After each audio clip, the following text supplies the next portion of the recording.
guys! Congratulations for choosing TESOL Coach Master in enhancing your knowledge in teaching. My name is Dr. Wellms from the Mindanao State University in Tawi-Tawi, Philippines. Welcome to my session entitled Developing the 4 Macro Skills of Language. The session's outcomes is that after the session, you shall be able to explain receptive and productive skills of language. You'll be able to discuss how to develop the 4 macro skills of language in the context of flexible learning and apply the strategies and techniques on skills integration in your respective classrooms with the learning modalities appropriate in your situation.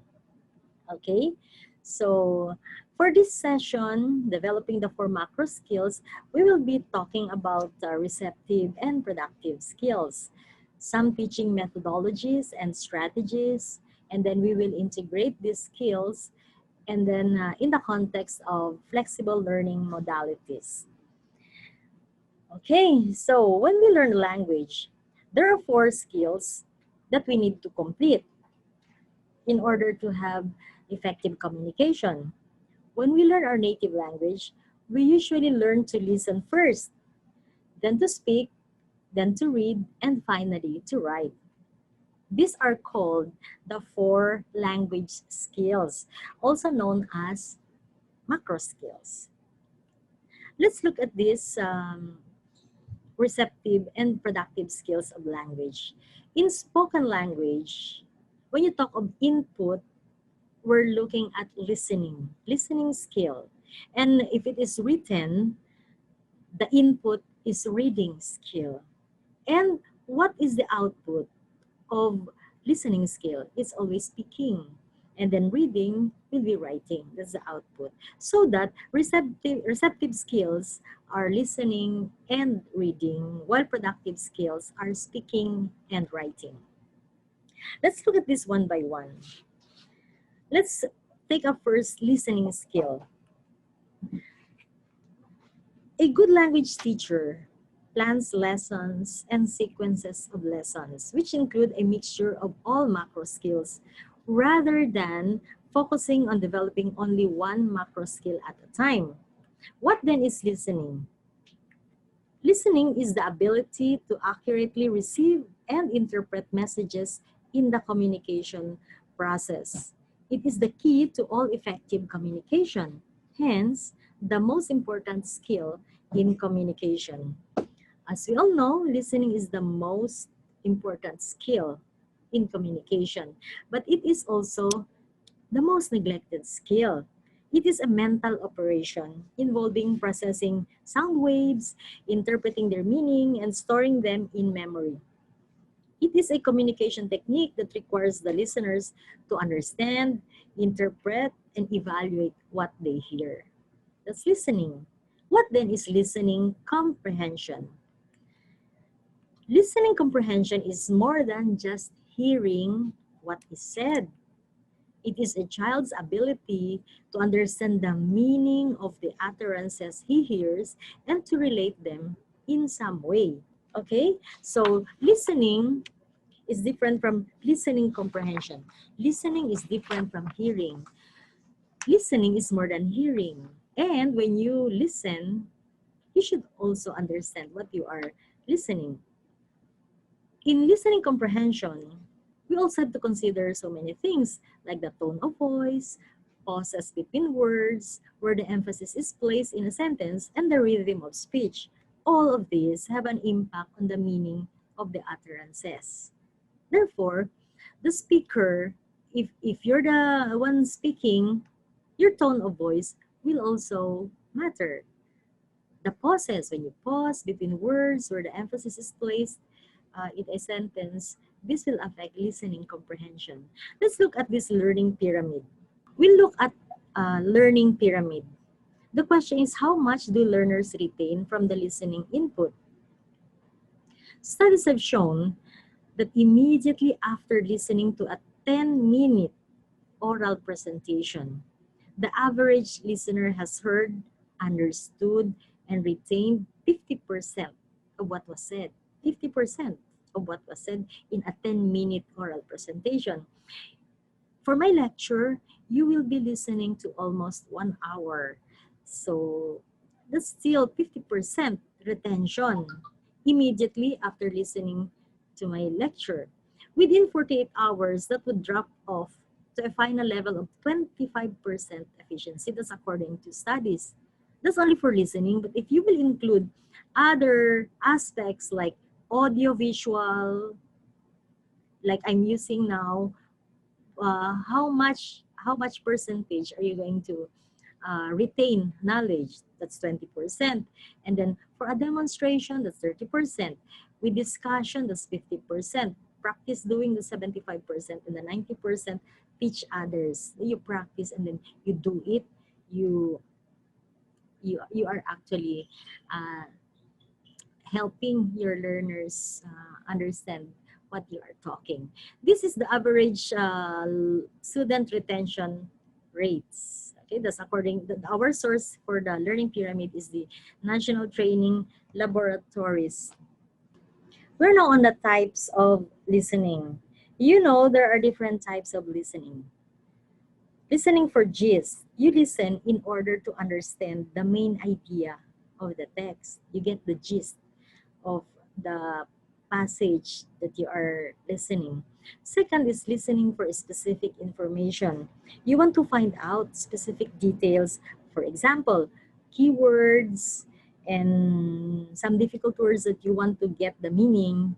That's listening for specific information, the who, what, when, where, which you would like to take note. And then the last one is listening for detailed understanding. You want to understand all the information the text provides. Remember, you're listening and you're trying to understand the whole text. So there are 3 types of listening, which is very important. So how do we improve listening, our listening skill? As teachers, it's very important that you know how to develop or improve the listening skill of your learners.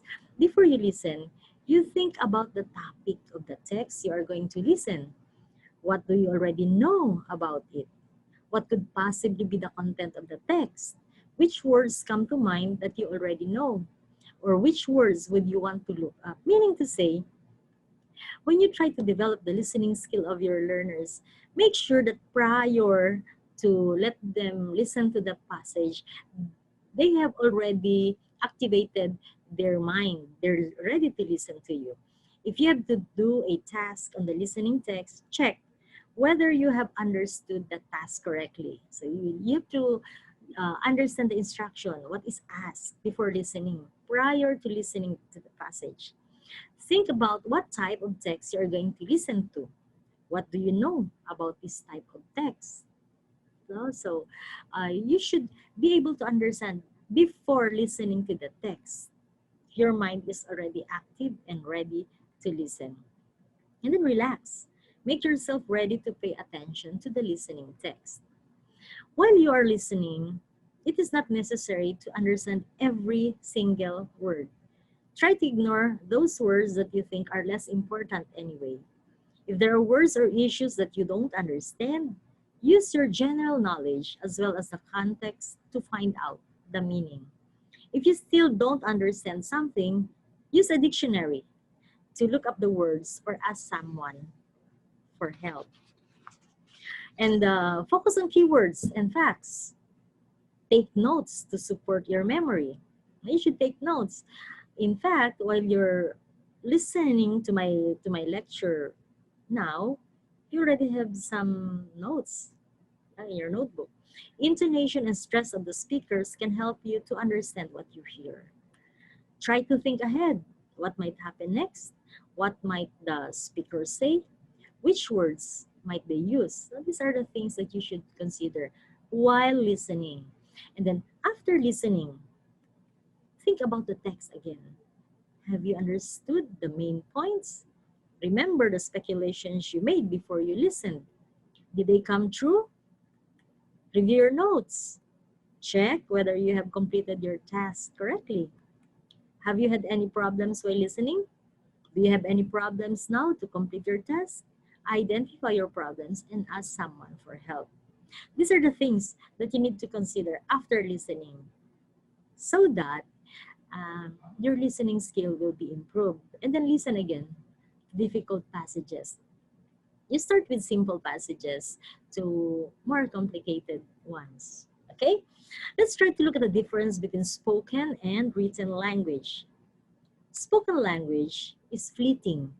It's not retrievable. This is now the productive skill.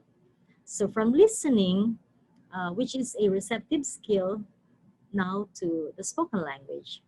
And a spoken language or the speaking skill, once you have already uttered it, you cannot anymore retrieve it. The spoken language offers more assistance like prosodic features, like the intonation, the stress, the rhythm, how you say it, if it's a question mark or an exclamation point or just a statement, you have to consider the prosodic features and lacks the elegance of carefully constructed prose. Now, when you speak, it's really not the same while you're writing, because when you write, you have all the time to think about what to write. While in speaking, that's quick. Now, while written language is retrievable, you can erase, you can review a written language.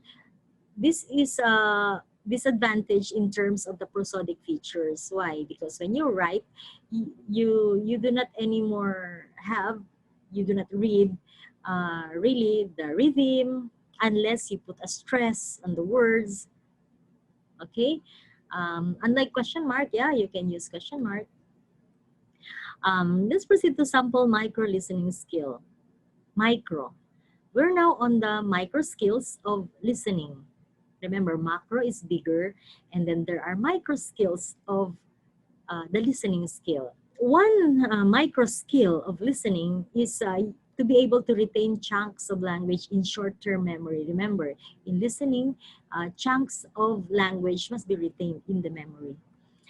Discriminate among the distinctive sounds in the new language, like vowel sounds, the minimal pairs, the consonant sounds, the difference between the f and the v, for example. So that's developing the micro listening skill of your learners. Recognize stress and rhythm patterns, tone patterns, intonational contours. So if you, as a teacher, if you give activities of this sort, you're actually trying to develop the micro listening skill of your learners. Recognize reduced forms of words, like contractions, abbreviations, and then distinguish word boundaries, the limit and the meaning of the words. Recognize typical word order patterns like the subject-verb agreement, the SB pattern, the SVO pattern, and other sentence patterns, considering the syntax of the language. And then recognize vocabulary. Is very important that in listening, you just use simple vocabulary.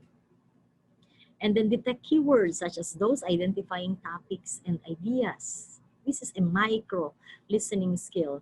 And then guess the meaning from context, because it's not always that you will be looking at the definition of the words from the dictionary. So just try to guess the meaning of the words from context or how the word is used in the selection.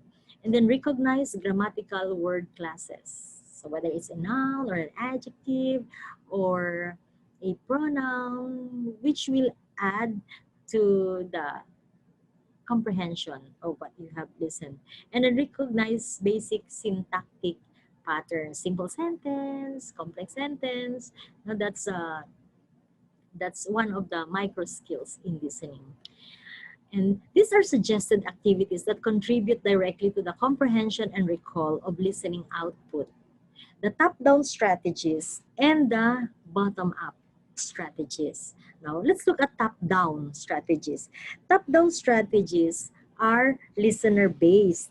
The listener taps into background knowledge of the topic, the situation or context, the type of text, and the language. This background knowledge activates a set of expectations that help the listener to interpret what is heard and anticipate what will come next. Top-down strategies include listening for the main idea, predicting, drawing inferences, summarizing. These are top-down strategies, meaning to say, in trying to understand the text as a listening strategy, the listener will just rely on the background knowledge, the schema of the one listening. And another one is the bottom-up. Bottom-up strategies are text-based, while top-down relies on the background knowledge. These bottom-up strategies relies on the language in the message. That is the combination of sounds, words, and grammar that creates meaning. So whatever the listener hears based on the text, the combination of sounds, the words, and the grammar, that will add to the meaning of the text. So bottom-up strategies include listening for specific details, recognizing cognates, and recognizing word order patterns. So you may add strategies. You can explore other strategies, be it top down or bottom up. And then the suggested listening strategies with integration with other skills. Of course, you can use controlled practice. Controlled practice is a drill activity that models the same target language item or skill. So you will be giving drills, exercises, like minimal pairs and contrastive sounds. You can also give open-ended listening or speaking activity. You provide students the opportunity to practice listening comprehension and speaking by asking them to interview other members in the class. You can do this about their daily life and other information. This emphasizes the need to build on their existing knowledge and skills related to the given listening activity. You can also use dual dictation. Dual dictation is a pair work, and one will dictate, the other one will write. And sometimes the text message, the write-up, has these blanks, selection A with selection B, and each selection has blanks. And then the pair would listen one after the other, and then fill in the blanks with what the listener heard. Okay, that's dual dictation, pair work. And then interview. After the interview, let them report. So when they interview, they jot down notes, and then what they have written from the interview, they're going to report to the class or to you as a teacher. These are just some of the so many listening strategies which a teacher can use inside or outside the classroom. You can explore so many strategies. Last one is you have to listen to prominent speakers. This is one way of developing the listening skill of the learners. All right, so we're done with the listening skill. The listening skill is the first skill, and it is the most neglected skill. So in the hierarchy of the 4 language skills, listening is the first skill, which our students shall be exposed to. Okay, so let's now proceed to the speaking skill. What is speaking? Speaking is the delivery of the language through the mouth. What I am actually doing now is speaking. And speaking skill, to speak, we create sounds using parts of our body. See? Look at the organs of speech. Minus one of these organs, your pronunciation of the words and utterances will be affected. So you have, basically, we need the tongue, the teeth, the lips, the alveolar ridge, the nasal cavity, the palate, the oral cavity, the velum, the pharynx, and the larynx or the vocal cords. So we need all this. As English teachers, we have to be conscious with this, right? So what is meant by teaching speaking? You're the teacher of English. It is a given that you must be the model of your learners, especially in the production of the sounds. You have to produce these English speech sounds. correctly.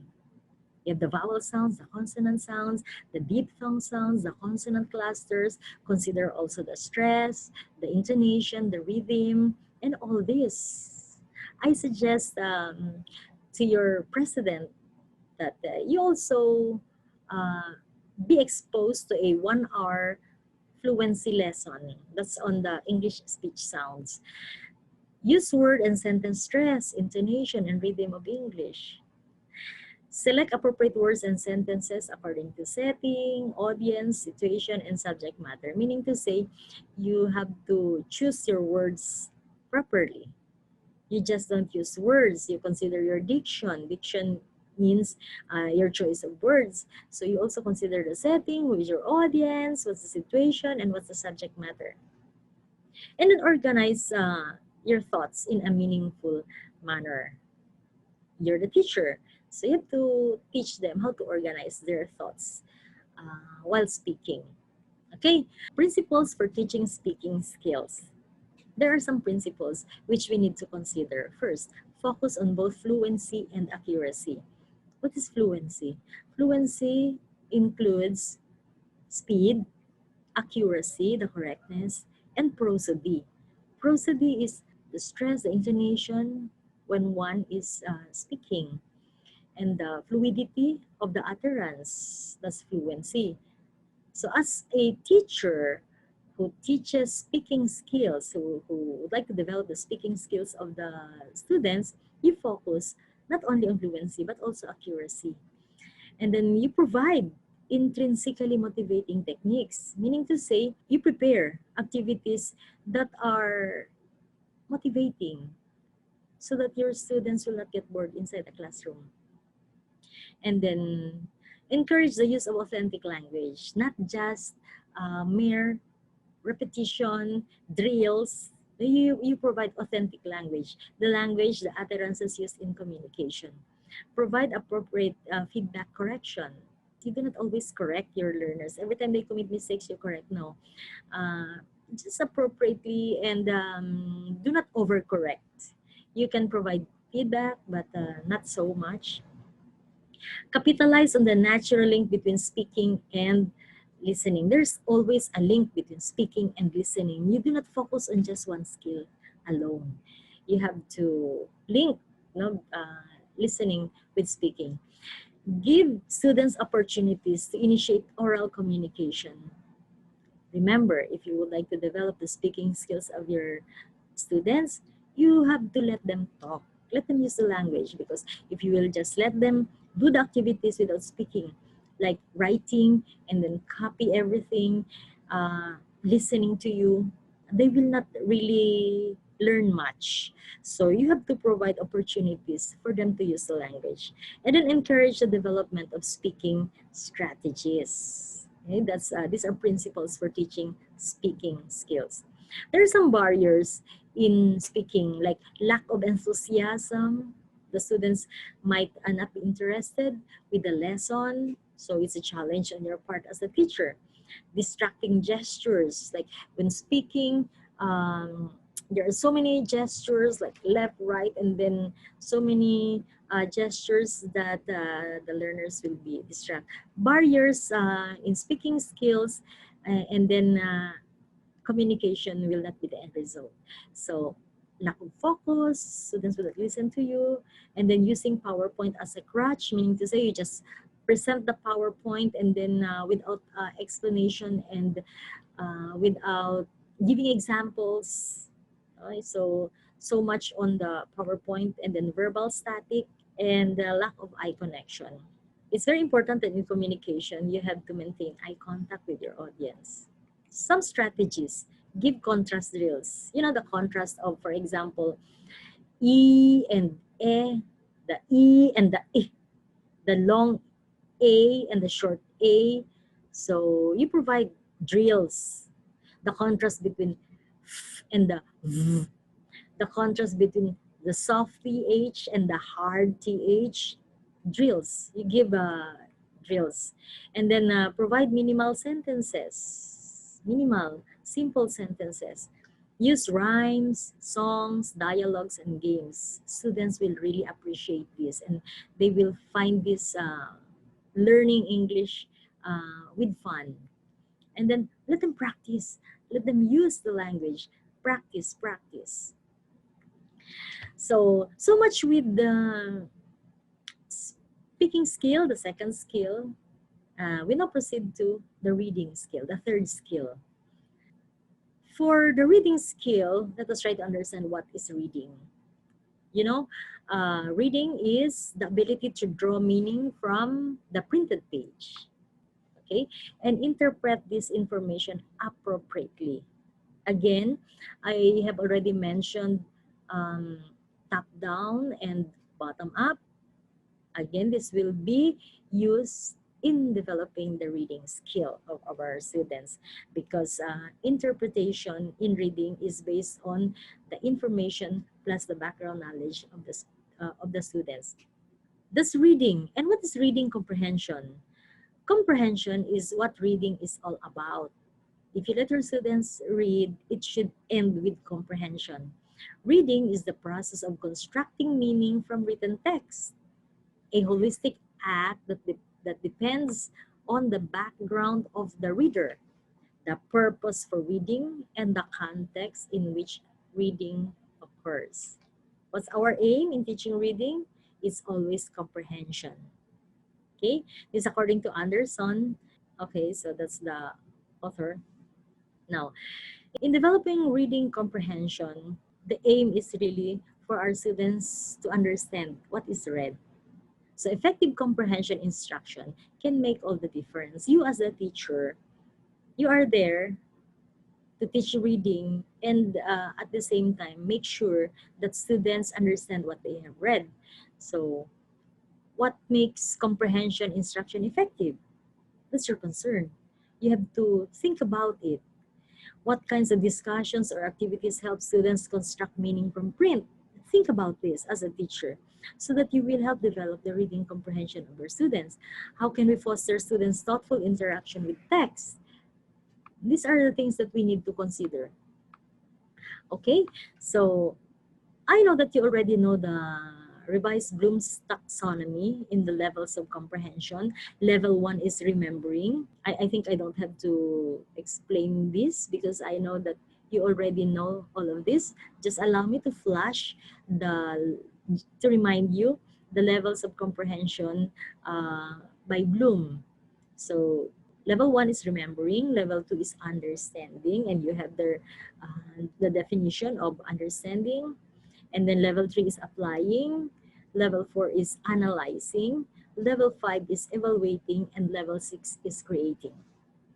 So there are these are the revised Bloom's taxonomy for the levels of comprehension, which as English teachers, we need to use this and develop this among our students. So from level 1, we should not end with level 1 only, remembering the who, what, when, where, and the details found in what is read, the details found in the text. There should be understanding. And then after understanding, let them apply. No, solve problems to new situations by applying acquired knowledge. And then analyze, break down information into parts, and then evaluate, judgment, and then creating, compile information together in a different way. Reading comprehension strategies according to Keene and Zimmerman in 1997. There's 7. Activating prior knowledge, visualizing, making connections, questioning, inferring, determining important ideas or summarizing, and synthesizing. If you have all of these strategies, you will now develop a strategic reader. So a strategic reader knows how to activate prior knowledge before reading. Prior knowledge is already activated. Visualize while reading, make connections, ask questions, infer, determine important ideas, and then synthesize. If our learners can do this, we are developing strategic readers. So that's our aim as a reading teacher. Let's look at this one by one. Activating prior knowledge. Think what you already know about the topic and which words might be contained in the text. This is before reading. Activate prior knowledge. Activate prior knowledge. You can use the KWL chart. Just an example. The KWS is what you know, what you want to know, and what you learn. Or the word map. You can use word map like, yeah, this is an example of a KWL chart. What I know, what I want to know, what I learned. So before reading, you will let your students fill out what they know about the topic and what they want to know about the topic. And then stop. Let them read the text. And then after reading the text, let them fill out what they learned about the topic. That's KWL chart. This is an example of a word map. For example, the word is animal for grade 1 perhaps. So animal. And then let them write words which are related to the word animal. You call that word map. And so the word may vary according to the level of your students. Number 2 is visualizing. This is forming of mental images as the text is read.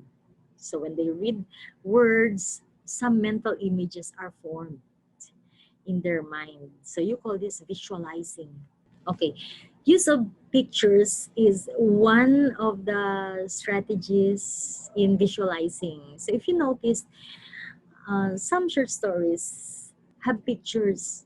This will aid in the comprehension of the students while they read the stories. Okay, so you can use any picture which is related to the message, which is related to the write-up. And then you can also use structured overview. Structured overview, if you look at this, semantic web is one. You also have the structures wherein when you let them read the story, they also would identify the characters. So you can use character web, you can use activity web, or just a structure which will help them understand what they have read.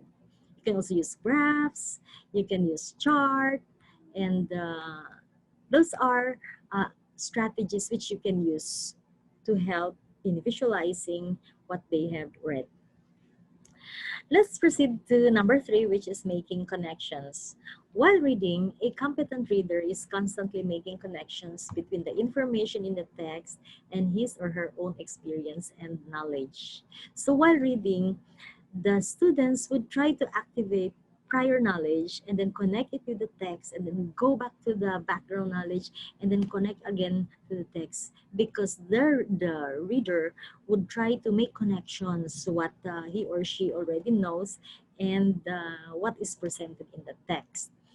The fourth one is questioning. Questioning, like other comprehension strategies, requires children to think about what it is they are reading. It is a strategy that keeps good readers engaged. You know, even you, when you read, you're trying to question what is presented to you and then trying to understand what the text is all about. You use questioning. It's a strategy. When you use questions, just allow me to flash to help you in asking questions if you would like to use the revised Bloom's taxonomy. So for remembering, these are the questions which you can use when you teach your students.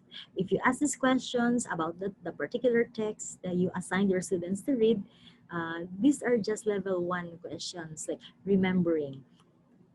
Okay, for level 2, understanding. These are just questions which you can use for level 2 or developing understanding of your students in the reading comprehension.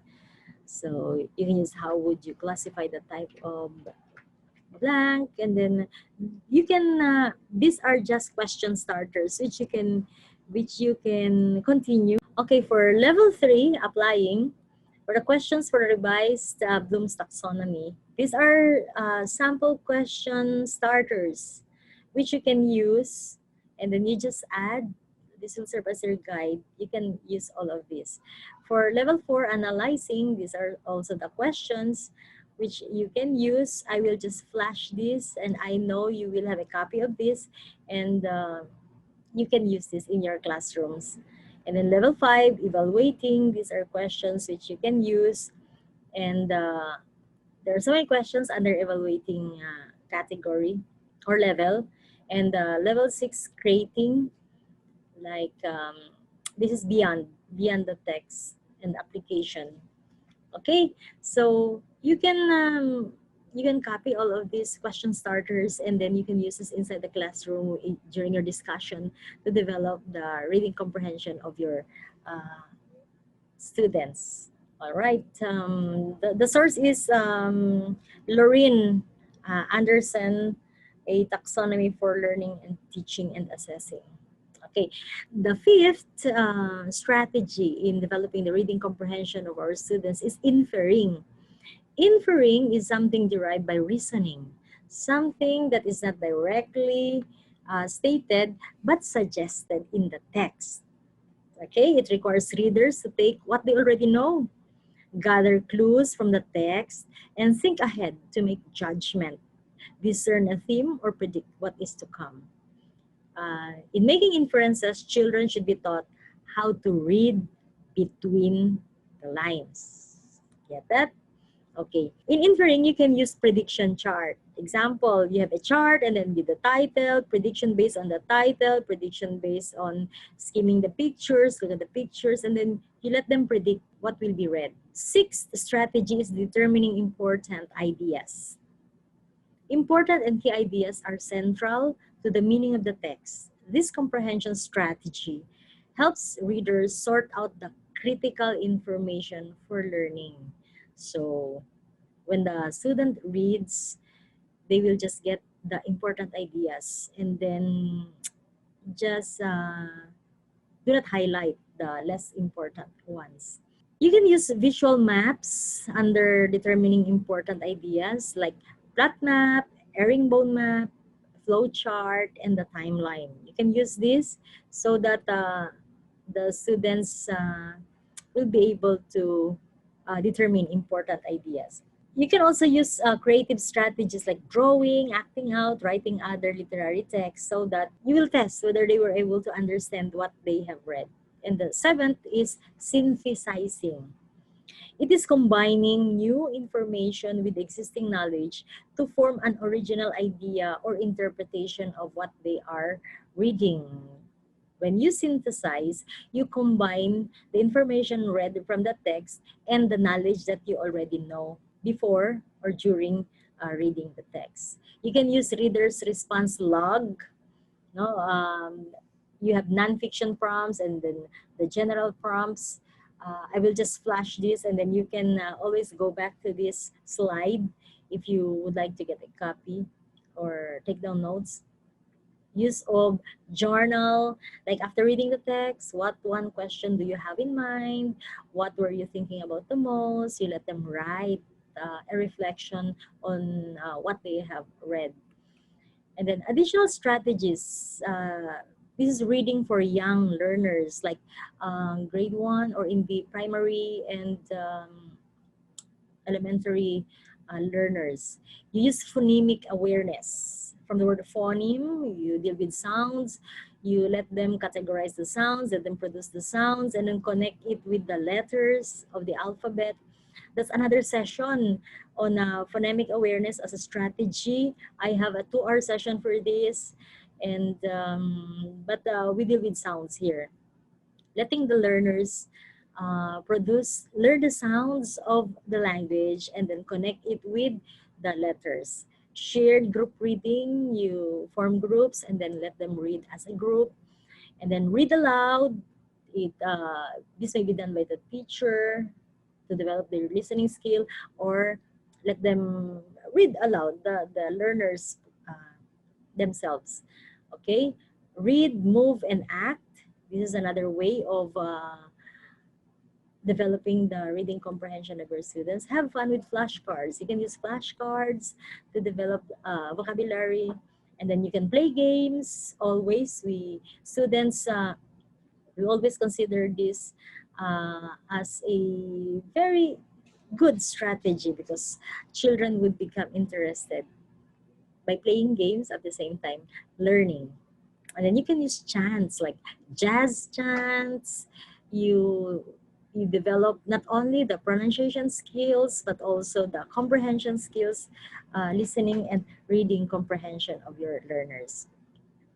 I just would like to share to you 9 good habits for all readers. This is according to Crawford in 2001. This is a scaffolded instructional plan that assists and challenges children so they mature as learners.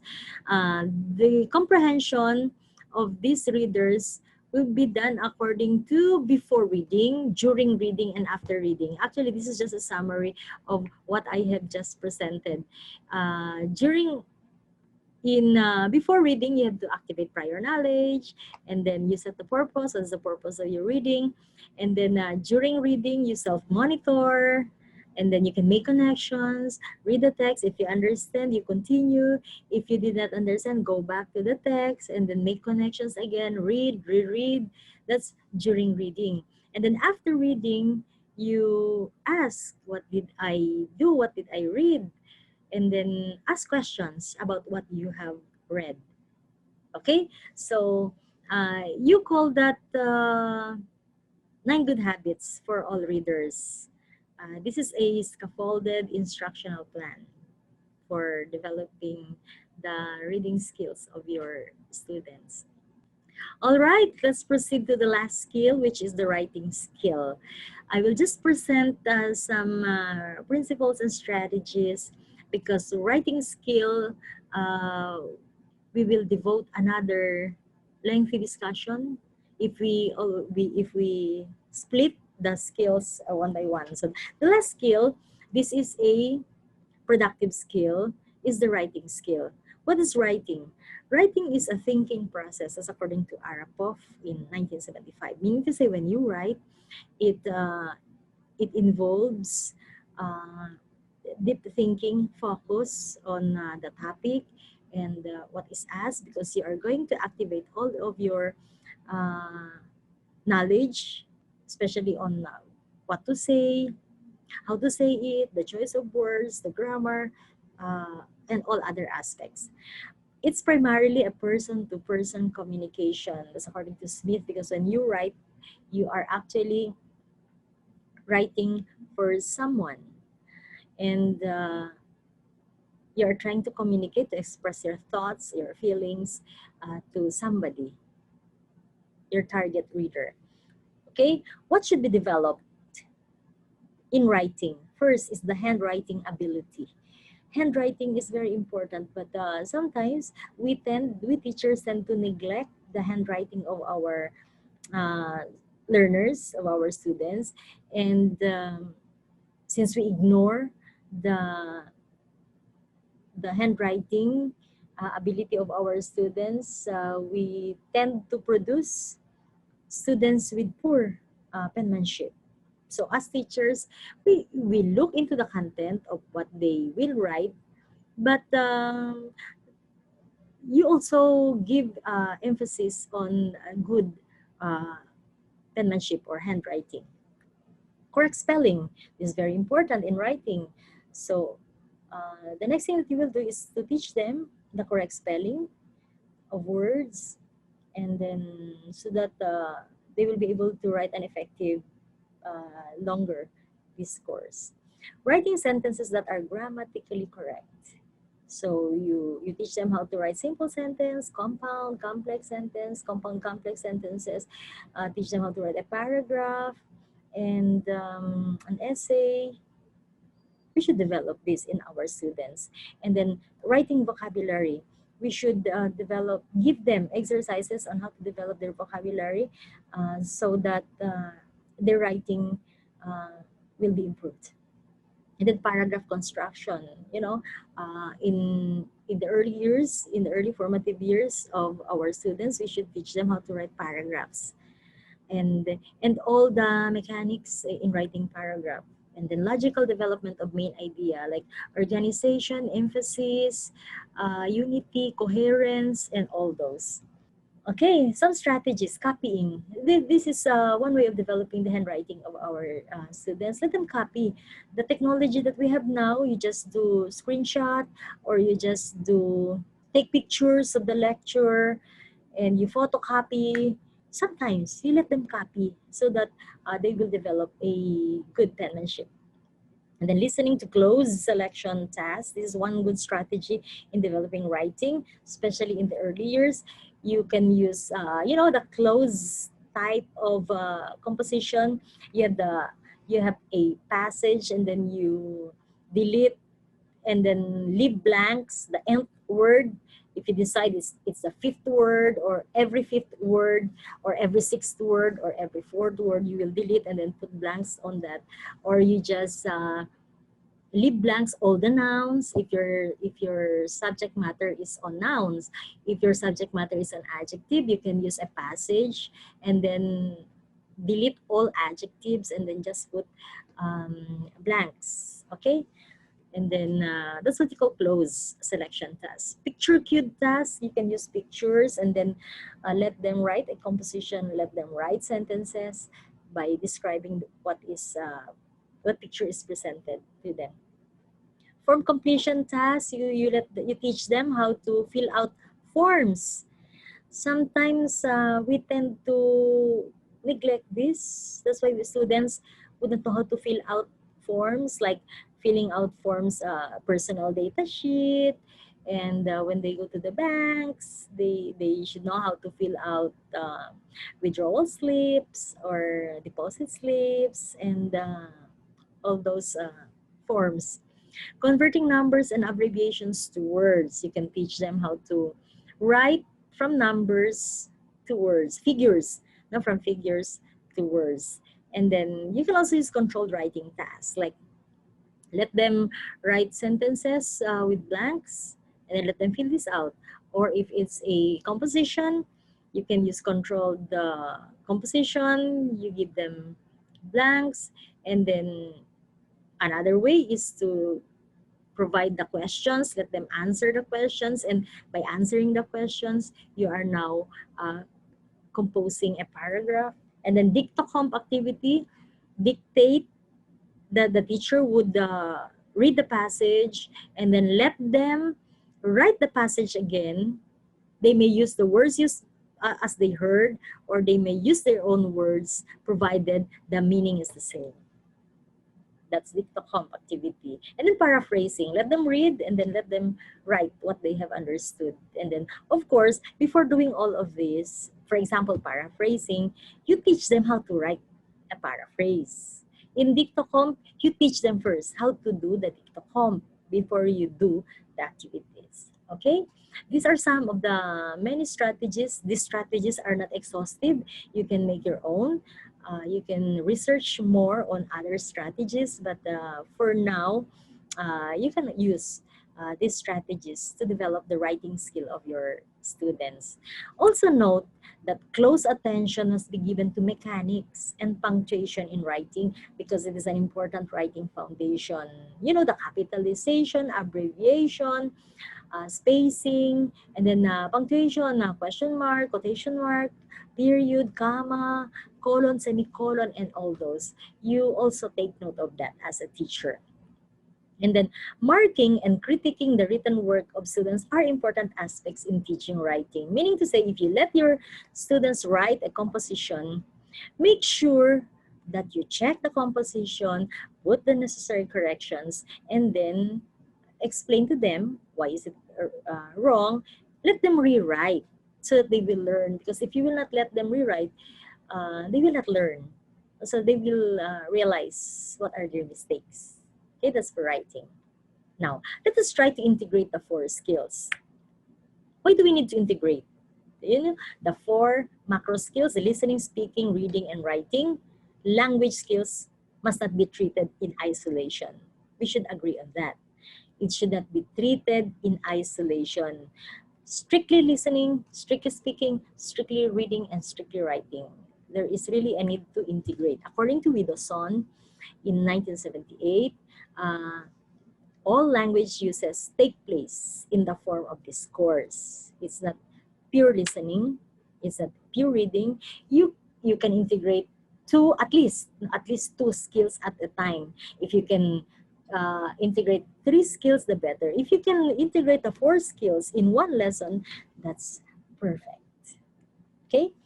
In the context of communicative language teaching, this is another session. I can also talk for 2 hours about communicative language teaching. This places a great deal of value in teaching the 4 language skills, both inside and outside the classroom, because in communicative language teaching, the purpose of teaching English to our students is for them to use the language for communication inside the classroom or outside the classroom. Okay? Since we are now experiencing a pandemic brought about by this COVID-19 phenomenon, we have to consider flexible learning. So what is flexible learning? This is a program which the design and the delivery of our courses and learning interventions addresses learners' unique needs in terms of pace, process, and products of learning. Meaning to say, when you say flexible learning, we consider our learners, you teach them, consider the place, they can learn it in school, they can learn it at home, and then the pacing depends on how fast they answered activities that you assign to them outside of the classroom, how to do it, and then what are the performance tasks that you want them to submit. Meaning to say, in flexible learning, you may teach them face-to-face or at home, non-face-to-face. This covers both face-to-face in-person learning and out-of-classroom learning modes of delivery, or a combination of modes of delivery. So I really do not know what's your situation at the moment. If it's face-to-face inside the classroom, you can use all of these strategies. If it's not face-to-face, you can just pick some strategies and try to judge, evaluate whether what strategy would fit for home-based learning. That's flexible learning. This flexible learning complements outcomes-based education approach, meaning to say our aim is for our students to produce outcomes. We know what we want our students to develop. If we want to develop the 4 skills of language of our students, we give activities that would manifest, that would showcase these skills, so that you will know whether they learned or not. According to CIMEO, in 2020, this is a pedagogical approach allowing flexibility of time, place, and audience, but not solely focused on the use of technology. So in flexible learning, you can use online teaching, online learning, if the internet signal is okay. Mind you, I have very difficult task in connecting with you. In fact, I just have this recorded because internet signal here in Tawi-Tawi is really poor. So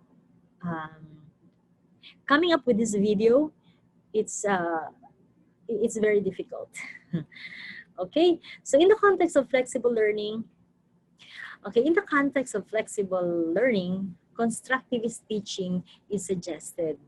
Okay, so for all the strategies, the principles, the techniques which we have discussed earlier in developing the 4 macro skills of language, you can use constructivist teaching. According to Audrey Gray, the characteristics of a constructivist classroom are as follows. First, the learners are actively involved. So be it inside the classroom or outside the classroom, you prepare a lesson or design your lesson in such a way that students would not only be listening, the students would have to do something. They must be actively involved. The environment is democratic. So it could be inside the classroom, it could be outside, it could be at home, it could be in the yard, in the garden. They're free to choose for as long as they learn. The activities are interactive and student-centered. It's very important that Students will not just read. Students would also, while reading, answering, doing some tasks, the teacher facilitates a process of learning in which students are encouraged to be responsible and autonomous. Autonomous in such a way that you designed already the lesson and the students are there to just complying with it, whatever is asked by you as the teacher. Okay? Characteristics of a good teaching utilizes the theory of self-activity. Remember this, meaning to say preparation is very important. Preparation of the lesson is very important. You prepare instructional materials, you prepare activities, and then by the time you administer the activity, you let them do the activity, they can do it. Utilizes the law of learning, they learn, and then provides for individual differences. You also consider this. Stimulates thinking and reasoning, not spoon feeding. Utilizes the principle of learning by doing, because in the pyramid of learning earlier presented, they learn much if they do hands-on activities, and starts from what is already known to the learners. So from the known to the unknown. Okay, so important points to remember. Don't forget, guys, we're now towards the end of my presentation. Don't forget these important points. In teaching, you have to chunk content in digestible sizes to optimize student success. And then also remember that students have different learning styles. Remember this. And then teaching and learning must be supported by instructional materials. Meaning to say, prior to your going to the class or letting them do the activities at home in the context of flexible learning, always prepare the instructional materials. Okay? So I would like to end my presentation with this. Teaching is not about filling up the pail. It is about lighting a fire. That's according to Williams Butler Yeats' treats. These are my references, and you can email me. That's my number, that's my email address. Thank you so much for listening.